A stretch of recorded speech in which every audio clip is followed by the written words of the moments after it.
Assalamualaikum warahmatullahi wabarakatuh, sahabat semua. Jumpa lagi di channel Zulhafiz, sahabat berbagi informasi. Kali ini saya ingin sharing terkait dengan proses pencarian ide dengan pendekatan pengalaman empiris atau pengalaman pribadi. Jadi, pengalaman pribadi turut membantu kita dalam mendapatkan sebuah ide yang bisa kemudian kita kembangkan untuk berbagai keperluan, seperti untuk karya tulis ilmiah. Tentu sahabat semua memiliki pengalaman yang menarik untuk bisa dikembangkan menjadi sebuah karya tulis. Misalnya, katakanlah dalam dunia pembelajaran, kita sedang mengajar atau kita melakukan pembelajaran dengan pendekatan atau dengan metode A. Dan kita mendapati respon yang baik, hasil yang baik dengan pendekatan atau metode A tadi. Dan kemudian kita coba bereksperimen, kita terapkan metode yang sama atau pendekatan yang sama untuk materi yang berbeda. Ini satu cara kita untuk menghadirkan sebuah ide berdasarkan dengan pengalaman tadi. Artinya, yang kita lakukan selama ini metode A atau pendekatan A ternyata berhasil untuk materi tertentu. Nah, lalu kita mencoba mengimplementasikan metode yang sama atau mungkin dengan berbagai kreasinya untuk materi tertentu atau untuk event tertentu. Apakah berhasil atau tidak? Nah, ini menjadi prioritas pengamatan kita. Nah, ini lagi-lagi menjadi inspirasi. Atau mungkin kalau kita sebagai seorang public figure atau public speaking, kita melakukan berbagai strategi berbicara di depan publik, ternyata ini menarik.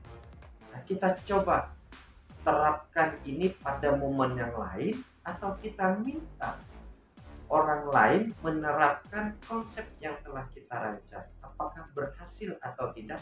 Nah, ini juga menjadi bahagian penting sebagai bentuk pengembangan ide dari pengalaman yang telah kita lalui. Atau sahabat semua yang menyenangi dunia perpuisian, dalam konteks ini berupaya memahami puisi, sahabat semua dengan cara baca puisi berkali-kali, lalu dicoba diparafrasekan atau dinarasikan dengan perspektif sahabat semua berdasarkan pahamnya. Kemudian cara lain mungkin menggeser atau membuat sinonim kata-kata yang mungkin sulit diterjemahkan atau abstrak, maka dikonkretkan. Cara-cara itu ternyata membantu sahabat semua memahami teks puisi. Sekarang cara itu kita coba eksperimenkan ke orang lain. Apakah berhasil juga memahami puisi seperti yang telah Anda lakukan atau tidak? Nah, ini satu bentuk juga lahirnya sebuah ide untuk bisa kita kembangkan dalam sebuah karya tulis ilmiah. Jadi, pengalaman pribadi itu sangat penting agar bisa kita menemukan ide. Pengalaman ini sebenarnya sangat erat dengan sesuatu yang kita senangi.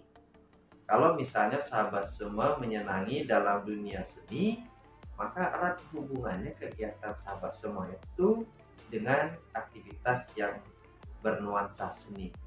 Atau mungkin juga sahabat semua yang senang dengan dunia eksperimen, maka pengalamannya juga dekat dengan hal itu. Oleh sebab itu pula, pengalaman yang sahabat semua telah lalui itu perlu menjadi renungan. Kita perlu merefleksi, apakah ini bisa kita kembangkan atau kita lakukan seperti apa kreasinya sehingga ini menjadi sesuatu yang menarik kemudian yang kita hadirkan dalam karya tulis ilmiah. Oleh sebab itu, pada hakikatnya sahabat semua selalu memiliki ide dalam membuat sebuah karya tulis. Jadi tidak ada yang tidak menemukan ide. Sesungguhnya ide sahabat semua itu ada pada diri sahabat. Oleh sebab itu, kita coba mencermati, mempelajari pengalaman pribadi kita untuk kepentingan melahirkan sebuah karya. Baik sahabat semua, setiap zaman ada masanya, tentu setiap masa beda pengalamannya. Jadi pengalaman itu mari dikembangkan menjadi sebuah ide kreatif yang berguna untuk orang banyak dan kita hadirkan dalam berbagai bentuk karya seperti karya tulis. Terima kasih untuk perhatian sahabat semua. Wassalamualaikum warahmatullahi wabarakatuh.